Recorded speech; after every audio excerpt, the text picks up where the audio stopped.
depending where you are. It's been a while since I have been on a live stream, so I won't be able to respond much to other any comments. So if you do send me a message, I will respond to you, but after finishing this live. What I wanted to do, because there are lots of people that are reaching out to me and asking, how do you do so many things, how you all over the place, and so on. And so I'm going to just put my phone on mute because I'm still getting messages. But this is one way how you can focus more by removing these things that are disturbing your time, and they are distracted you. So what I put together something which I call it the 5 great ways to trick the time and treat yourself better, because time is the only thing we cannot get back. So the control is something we can always bring back to us.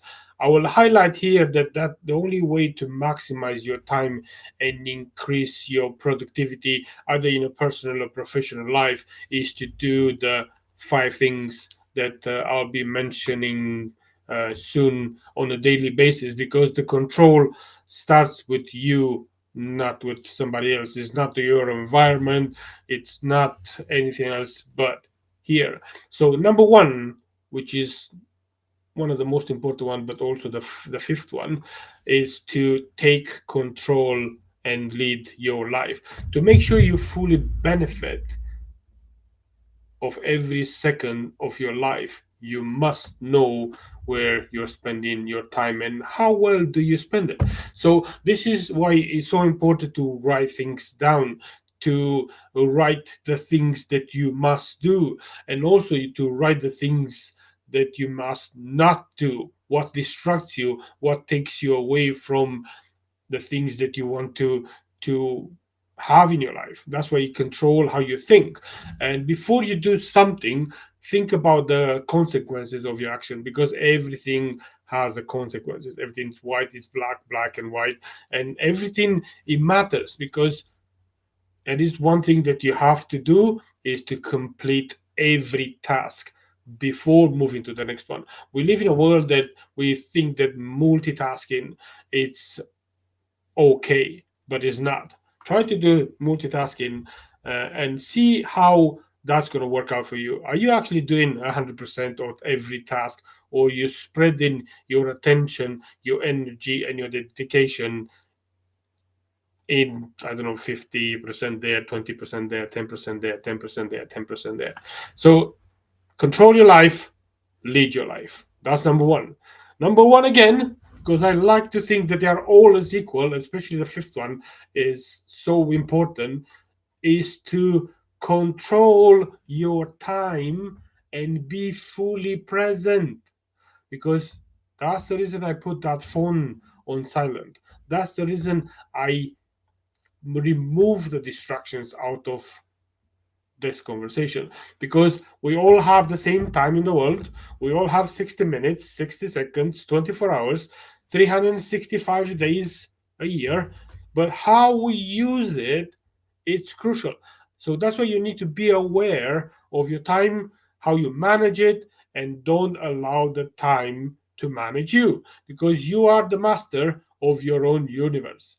The minute you let the outside environment to interfere with your plans, you are starting to waste your time. So when you work, you work. When you play, you play. When you sleep, you sleep. You don't want to sleep and work at the same time, do you? So be 100% devoted to everything you do. Do not multitask, as that will only give you a certain percentage to each task. Like I said it earlier, you see, it just comes before you even say it. So that's why you have to have your undivided and full attention. And number one again out of the 5, we this is number we reach on the third one, is to be disciplined and acknowledge when you're not, because when you pretend that you are, that you're not disciplined. So that's why you need to be disciplined with yourself. with your schedule, your team, your family, your business, and make sure that everyone else is the same and they follow your ways. And they didn't have to be the right ways, because it's so easy to go into having this conversation like, oh, my way is the best way. Listen, this is what you acknowledge when you're not in the right place, you're not in the right direction, you're not disciplined. So being known for being the hardest worker on your field, the most devoted husband or wife, the most caring parent, brother, son, whatever, just be known to be the best one. Because think again about what the most important things in your life are, and how you not being disciplined and focused will affect that. Be clear on what you will do, how you will do it, and when you will have it done it by. Because it's so important to put those three things: what, how, when. Three things, important three things.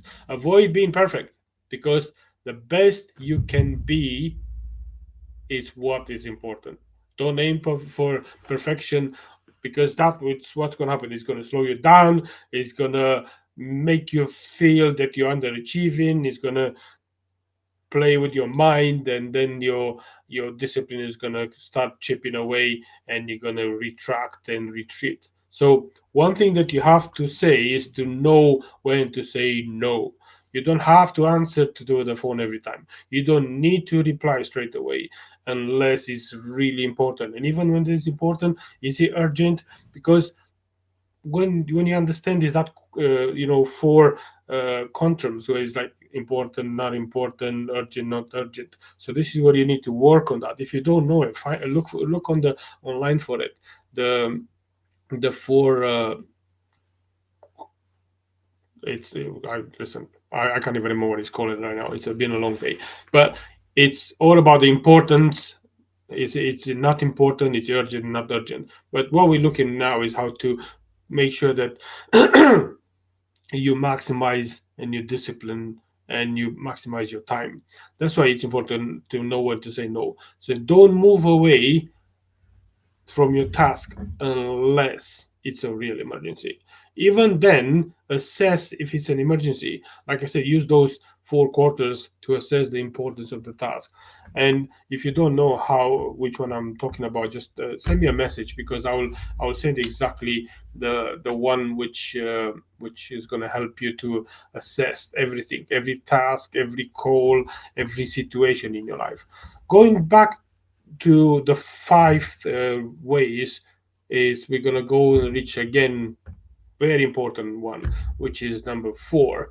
It's see everything with a positive attitude. And listen, I've been told so many times that my positivity is sickening. You're always positive. You always pretend that everything is going okay. I was like, listen, I'm not pretending. I'm looking all the time on what is the lesson, how was the positive thing. So that's why attitude is the key to success, and this will lead you to great results if you have the right mindset. If because the attitude is like a cocktail, and whatever you pour into it, whatever you mix in it, it's what exactly you're gonna taste. So you're gonna have a sweet taste in your mouth, and you're happy, and you're gonna enjoy it. Then it means the things you put inside are good things. If you had a bad taste in a relationship, in a conversation, in whatever you do, then it means that something is not in alignment with what you did. Is either your integrity, is the people you spoke to, is you ignore your feelings. So that's why your thoughts, your feelings, and your actions are resulting, and they are bringing the results that they are determined by the positive or the negative attitude. That's why you have to approach your daily task like your life depends on it. Is because it does. Your life is short. We all think that we have a long life, but then we realize how short it is. And your thoughts should be of a positive outcome the whole time. And I've been in those places, really dark places, when I didn't, I forgot about the positive outcome, and I could only see the dark side. And trust me, the dark side, it's even darker than you think when you're really, really low. And even if those outcomes, they are not that positive, like I said before, look at the good thing in it, because in every negative experience you have, it's a lesson, a very important lesson. That's where you're coming back from, learning, because otherwise you're going to get slapped with the same thing. So your feelings are the product of your thoughts, and you must understand and control your feelings, control your thoughts, and control your actions, because the action you will take are the combination of the thoughts and feelings, and it will dictate the outcome, and it will show you how your time or life will be affected. So that's why it's important to enjoy everything you do with a big smile on your face, as you will bring up positive attitude. And even my daughter was telling me the other day that, listen, you should smile more, because it's going to make you feel better. So maybe at some point I'm too much in my head that if my daughter is telling me smile more. But that's why it's important to enjoy and have that big smile on your face, because you will bring up uh, your positive attitude. And I know you'll say what people think if I'm smiling like an idiot, but listen, who cares? Who cares what other people think? Because if you are positive and you feel good with yourself, the right people will come next to you, not the wrong ones. So, I told you that the last one is going to be the greatest one. Here we go. So, this is the one that helped me a lot to understand how to avoid to go into the burnout. And it is, pay attention, because this is really, really important, because this is something that will recharge you.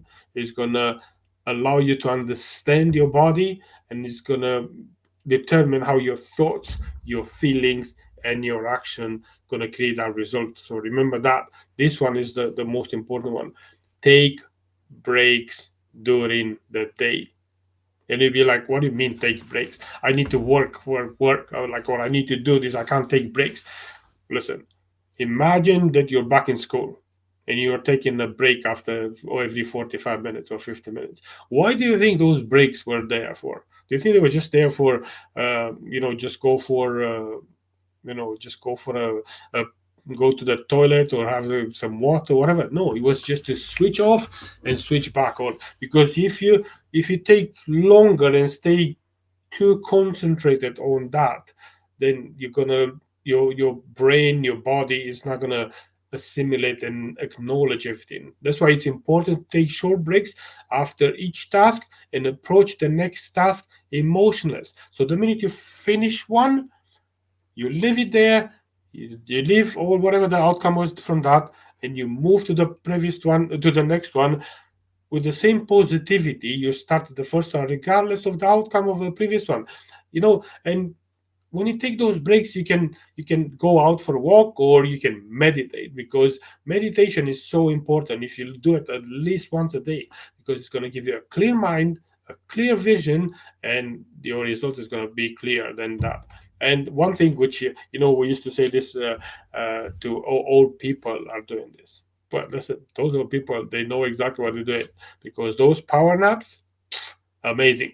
And the power nap, I'm talking about 15 to 30 minutes the most, because I know you're going to be like, oh, I don't have time for this. But having a rested mind will keep you focused and more productive. So try it. Try it. Just put the alarm for 15, 20 minutes. Put the alarm for half an hour, but no more than half an hour. And at the beginning, be like, what do you mean I can't sleep? Listen, even just close your eyes and stay like that for 10, 15 minutes. No phones, no anything. And just chill. Try it. Let me know how it goes. But remember, very important. So one thing that when we talk about breaks and all that, remember, when you take the break, be focused on your time off, not what you're gonna do when you go back into it. So switch off. That's why it's important to do that meditation or the power nap, or just go out in for a walk in the nature with no phones, no anything, because you switch off. That's the whole point. You reset, because you want to work smart, not hard. And I said that before. Oh, you should work hard, and I like, but it's like if you're knocking on a wall that is the wrong wall to knock on, and you're gonna keep on knocking. What do you think is gonna happen? It's gonna bring you something smarter? or you can just open the door and go around the wall. In order to control your time better, you must be effective, not efficient. Effectiveness is more important than efficiency. So much more I can say about this topic, because people they confuse the effectiveness with efficiency. We're like, oh, I need to do all the tasks, but do you? How do you do those tasks? More important. But listen, I'll finish this on a very uh, productive way to finish a conversation, because I will say this: to become the best version of who you are, to produce the best results in your life, it is ideal, and I'm telling you from experience, to have somebody to keep you accountable, to coach or mentor you, and to guide you through this journey. And listen, I've been there. I thought I didn't need one, and the minute I had one, and now I have more than one, my life changed. My life changed so much. It's unbelievable, because there is no shame in asking for this. And it's more of a shame if not asking that you need help, or you need a clear mind, you need a clear vision. Remember, clear results are coming from a clear mind, clear vision, clear results. So now go take the lead, control your time, and let's create your legacy. Reach out to me if you have you have any questions. Reach out to me if you want to understand more how to control your time, control yourself more than anything, and enjoy your life. Take care.